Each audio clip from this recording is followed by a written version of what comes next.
عذرا کہتی ہے پتہ نہیں سسرال والوں کو کیا مسئلہ ہوتا ہے جو جاب سے روکتے ہیں۔ عطر کہتا ہے کہ میری امی نہیں روکیں گی تمہیں۔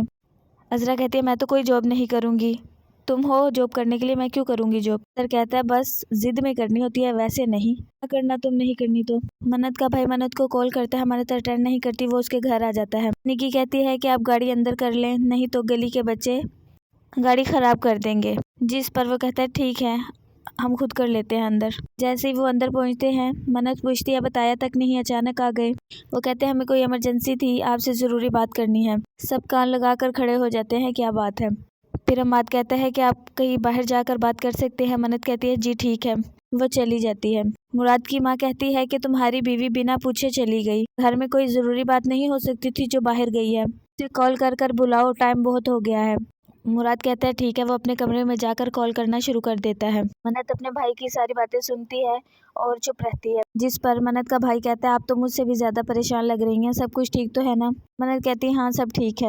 کال کرتا ہے، منت ٹھیک سے بات نہیں کرتی، گھر آتی ہے تو مراد کہتا ہے کہ تم جانا ہی تھا تو مجھے لے جاتی، کیا گھر میں ضروری بات نہیں ہو سکتی تھی۔ منت کہتی ہے سب کان لگا کر کھڑے ہو گئے تھے، کیا بات کرتے ہم یہاں پر، کسی نے یہ تو کہا نہیں بیٹھ جاؤ، الٹا کان لگا کر کھڑے ہو گئے۔ تم نے کہاں جانا تھا، تم نے پہلے اپنی ماں سے اجازت لینی تھی اور پھر جانا تھا، وہ بھی اجازت دیتی تو۔ یہاں پر شوکت اپنی ساس کے کان بھر رہا ہوتا ہے کہ آپ کسی طرح مراد کی اور منت کی طلاق کروا دیں، نہیں تو سب کچھ ختم ہو جائے گا۔ کی ماں کہتی ہے میں ڈرتی ہوں میرا بیٹا پھر سے گھر چھوڑ کر نہ چلا جائے، جس پر ندرت کہتی ہے وہ تو ہونا ہی ہونا ہے، آپ کیوں ڈرتی ہیں۔ منت کی بھابھی اپنے دیور کو سمجھاتی ہے کہ تمہاری فلیٹ ہے، تم جاؤ، واپس آؤ گے اس مسئلے کا کوئی نہ کوئی حل نکال لیں گے۔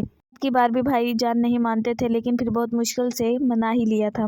ندرت اور ادرت بیٹھے ہوتے باتیں کر رہے ہوتے ہیں۔ ندرت کہتی ہے کہ نے جا کر تمہیں دوبارہ کال میسج کچھ نہیں کیا، اس کی باس بہت خوبصورت ہے اور اوپر سے وہ بیوہ بھی۔ ادرت کہتی ہے کہ آپ کا شوہر تو کام نہیں کرتا، آپ کے پیچھے پیچھے پھرتا رہتا ہے، لیکن میرے شوہر کو ترقی کرنی ہے۔ ندرت ادرت کو باتیں سنا کر چلی جاتی ہے۔ نگی منت کے ساتھ بیٹھ کر کھانا کھاتی ہے اور کہتی ہے کہ آپ کے لیے چائے بنا کر لاتی ہوں۔ رات کی ماں کر پوچھتی ہے آپ تو آفس نہیں جاؤ گی نا۔ منت کہتی ہے وہ میرے اور میرے شوہر کا مسئلہ ہے، مان گیا ہے اس لیے میں جاؤں گی۔ تبھی مراد کی ماں جب دیکھتی ہے کہ مراد گھر آ گیا ہے وہ رونا شروع کر دیتی ہے۔ مراد منت سے پوچھتا ہے کیا بات ہوئی ہے۔ منت کہتی ہے پتہ نہیں، اپنی ماں سے ہی پوچھ لو۔